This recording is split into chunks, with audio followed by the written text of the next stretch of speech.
Assalamualaikum warahmatullahi wabarakatuh. Salam rahayu, rahayu, rahayu. Malam ini saya ada di daerah Lemahbang. Jadi di sini ada satu jejak belambangan, juga ada satu situs. Yang mana situs apa yang ada di sini nanti akan saya telusuri malam ini. Apakah ini benar-benar situs daripada peninggalan kerajaan Belambangan atau bukan? Warga sekitar sini mengatakan atau menyebut situs ini adalah situs Lastono, atau ada yang mengatakan situs daripada Siti Jenar. Penasaran ingin tahu seperti apa ceritanya? Tetap ikuti saya dalam acara Jejak Belambangan Banyuwangi 1 TV.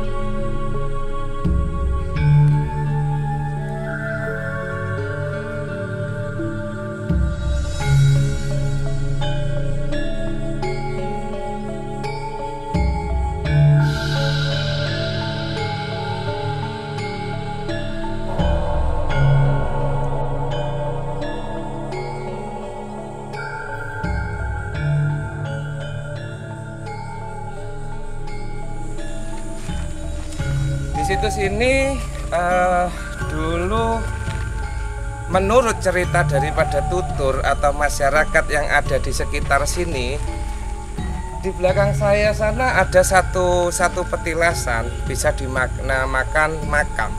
Di sini warga sekitar menyebutnya adalah Lastono. Bagaimana? Kita ikuti, kita lanjutkan perjalanan kita untuk mengungkap misteri apa yang ada di sini.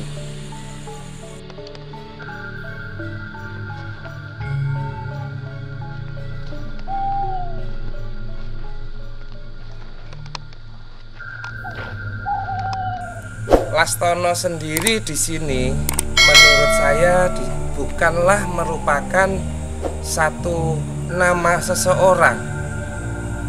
Saya tadi sebelum mengawali acara ini saya sudah melakukan interaksi dengan gaib yang ada di sini. Saya mendapatkan petunjuk bahwa Lastono sendiri itu berasal dari kata astana atau pemakaman para raja. Raja siapakah itu? Akan kita kupas nanti. Sebelum saya mengupas tentang lebih lanjut tentang petilasan Lastono ini, saya akan sedikit bercerita bahwa saat di episode sebelumnya Mas Raka atau Prabu Tawangalun kedua mendirikan kerajaan, yaitu Keraton Macan Putih, tidak lama kemudian beliau digantikan oleh anaknya yang bernama Sasranegara. Saat itu Sasranegara adalah putra Prabu Tawangalun kedua dari istri beliau atau dari permaisuri beliau. Kemudian beliau juga mempunyai seorang anak dari selir yang namanya Pangeran Pati. Akibatnya saat Sasranegara memimpin Keraton Macan Putih, beliau dikudeta oleh Pangeran Pati. Nah, saat terjadi pergolakan di Macan Putih atau di Kedaton Macan Putih, Sasranegara punya seorang anak, yang kemudian anak tersebut diberi nama Raden Danurejo. Saat terjadi kudeta, si bocah tersebut dilarikan oleh seorang emban menuju ke daerah Wijenan. Nah, mau tahu keseruannya seperti apa dan cerita gaib atau cerita mistis di baliknya itu apa? Ikuti terus perjalanan saya dalam acara Jejak Belambangan Banyuwangi 1 TV.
pemirsa, untuk menggali lebih dalam cerita tentang petilasan Lastono ini, di dalam sana sudah menunggu kita sosok juru kuncinya.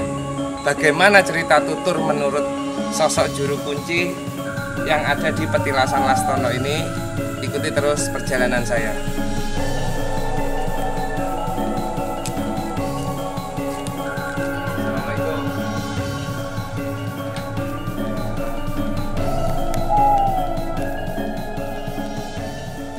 Assalamualaikum Pak. Alhamdulillah. Ngapunten Pak niki kula saking Sumber Sewu. Mriki niki tujuan kula badhe ndungkap sejarah. Badhe nyuwun pirsa teng panjenengan pripun to sejarahe kok mriki diwastani makam napa petilasan Lastono. Ngoten. Saderenge ngapunten paring asma Pak sinten nggih? Kula asmane Pak Duren nggih. Pak Duren sebagai juru kunci mriki. Nggih. Ngapunten, teng mriki nyepeng dados juru kunci ini sampun pinten tahun, Pak? mulai 2009 sampai sekarang. Mulai 2009 nggih. Nggih. Monggo, miturut Pak Duren napa to Pak niki kok diwastani Lastono niku pripun? Lastono itu kalau menurut tutur tinula di tokoh masyarakat Pemalang, Lastono itu nama tempat. Tempat adalah kata awal itu astana. Jadi orang Banyuwangi menyebutkan Lastana. Jadi Lastana itu sebenarnya adalah tempat pemakamannya para raja-raja Blambangan itu sendiri. Nah, berarti pemirsa di sini adalah tempat pemakaman para raja. Raja siapakah itu? Ngoten Pak singkang dados pertanyaan sakniki. Raja sinten niku, Pak? Kalau menurut yang saya ketahui untuk tutur tinula yang saya ungkapkan itu adalah tidak luput dari adalah Raja Danurejo. Pangeran Adipati Danurejo. Adipati Danurejo. Danurejo itu putra dari Pangeran Adipati Rayu Sosronegoro. Oh, putra dari Prabu Tawangulun pewaris tahta yang ada di Macan Putih. Berarti kalau bisa dikatakan beliaunya ini cucu dari Tawangalun, Pak ya? Ya betul. Cucu dari Tawangalun, pemirsa. Nah, kalau boleh tahu Pak, selain di sini kan ada tiga makam ini, atau katakan 3 petilasan. Ini punya siapa saja, Pak? Kalau di sini 3 ini adalah simbol filosofi bahwa yang ini adalah pengikutnya beliau, pengawalnya. Pengawal Eyang Danurejo, nggih Pak. Nggih. Apakah panjenenganipun Eyang Danurejo itu punya nama atau julukan lain, Pak? Atau Ada. nama aslinya? Nama aslinya waktu kecilnya itu adalah Pangeran Mas Purba. Oh, jadi Pangeran Mas Purba. Nama kecil dari Pangeran Adipati Danurejo ini. Eyang Danurejo ini. Nah, saya mendengar cerita Pak saat ada kudeta di Sastra Negara di Kedaton Macan Putih ada kudeta yang mana di situ Pangeran Pati atau adik dari Pangeran Sastra Negara itu merebut tahta. Katanya menurut cerita tutur yang saya dengar, Eyang Danurejo ini dibawa lari Pak oleh emban. Nah itu gimana Pak? Iya itu betul. Kalau masih usia balita beliau itu dibawa embannya yang ada dibawa ke Bali, langsung diselamatkan ke Pasuruan. Oh, dibawa ke Pasuruan. Pasuruan nanti terus langsung sudah usianya langsung didaukan Dharma putrinya Untung Suropati langsung dikembalikan lagi ke bumi Blambangan, itu adalah di Istana Wejenan. Oh, jadi Pangeran Danurejo ini dinikahkan atau diambil menantu oleh Pangeran Untung Suropati. Dinikahkan dengan putrinya Pak ya? Namanya Nyi Gading. Oh, berarti istri daripada yang Danurejo ini adalah Nyai Gading itu Pak ya? Gading, ya betul. Pemirsa, semakin asik saja kita menggali cerita tentang kerajaan Blambangan niki Pak nggih. yang mana di sini banyak sekali kadang cerita itu simpang siur, Pak. Pripun miturut jenengan tentang kesimpang siuran cerita itu? Begini, di sini ini kan situs Lastana ini yang sudah dikenal oleh masyarakat umum. Di sini adalah petilasan Syekh Siti Jenar. Petilasan Syekh Siti Jenar. Itu kan 2 abad yang lampau, ya, pernah disuruh kembali bumi Belambangan di eranya Pangeran Adipaan Prabu Menak Sembuyu. Di zaman Prabu Menak Sembuyu. Menak Sembuyu itu punya putra dari selir yang pertama itu adalah Pangeran Karocil. Pangeran Karocil. Jadi Pangeran Karocil itu putra dari Menak Sembuyu. Jadi beliau datang ke bumi Belambangan, yang bisa menjembatani itu kerajaan Belambangan adalah Pangeran Karocil, karena Pangeran Karocil ini diutus untuk ayahnya Prabu Menak Sembuyu untuk cari tokoh yang bisa menyembuhkan adiknya yang bernama Dewi Sekardado. Sehingga ada seorang ulama, katanya itu Maulana Isa, sampai dia dinikahkan kalau dia bisa menyembuhkan putrinya Dewi Sekardado, yang kalau istri, kalau perempuan dijadikan saudara Sanorowedi, kalau lelaki akan didaukan kepada putrinya Dewi Sekardado. Ya, untung ya yang Maulana Ishak ini bisa menyembuhkan, sehingga dinamakan sama Dewi Sekardado. Dewi Sekardado diganti nama niku Dewi Ratu Atika. Ratu Atika atau yang di Buyut Atika itu ya, saya pernah mendengar itu ya. Terus punya anak satu lagi diberi nama Pangeran Paku. Pangeran Paku. Dari gejolak ada di situ bahwa Raden Paku ini dihanyutkan ke samudra, sehingga si Pangeran Karocil ini disuruh diutus sama Prabu Menak Sembuyu, suruh mencari anak dan ibunya yang hilang ini tadi. Gejolak keluarga di kerajaan Belambangan yang ada di Maelang dulu di sana.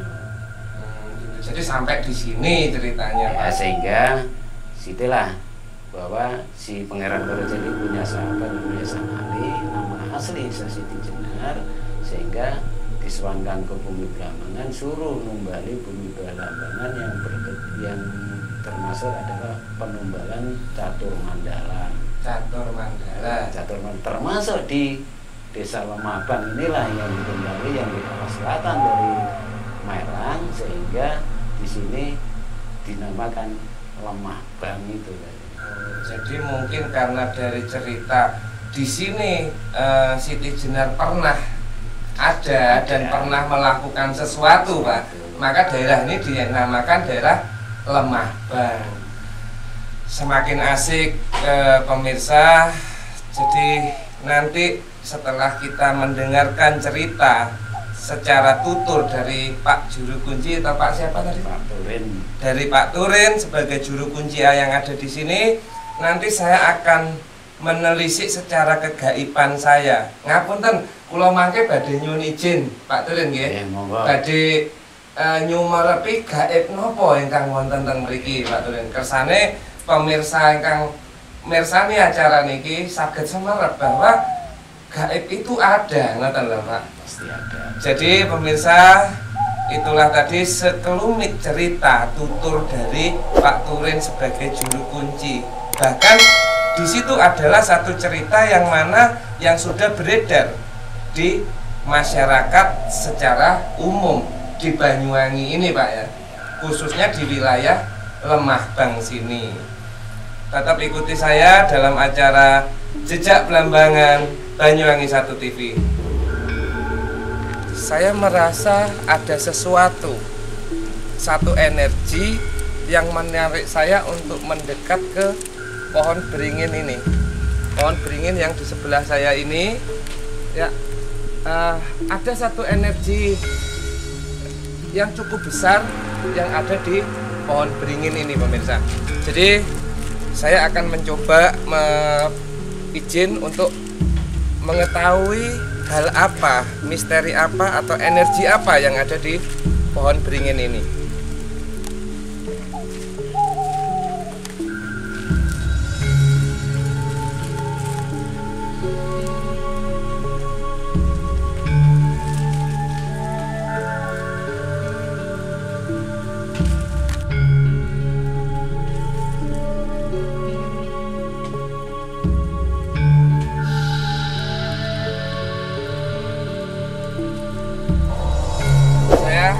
Akan mencoba berinteraksi dengan energi yang ada di pohon beringin ini.